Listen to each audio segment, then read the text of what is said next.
jieng ko kana ko lu un met ke mande ku jola ka jaden ke enong chat iki ke la chat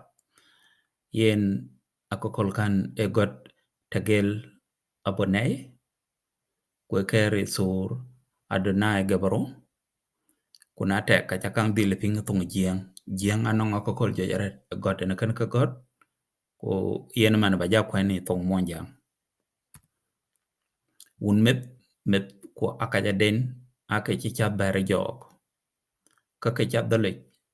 ko a che ke bane ya si e nguchi e ke ginyu akaja ko un met a che mande yok bi yita akaja ko ku bi yen chat ni chok ke a chi chat ka ya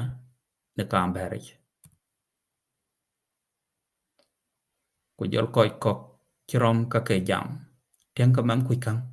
a chat akaja ku una jal chat ni chok ke ye wede ka jwe lwel ka met yor pin ku yor un nyal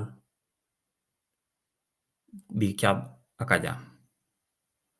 ke a chila tuen ni chat de ni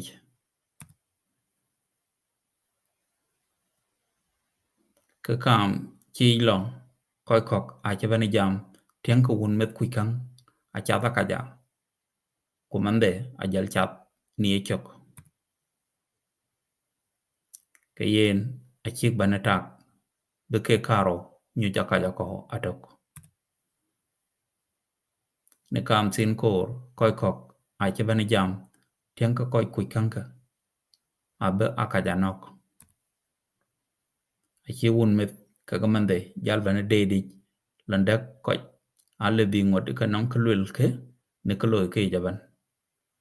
e ko pat wala krach ke a chi jal bana tak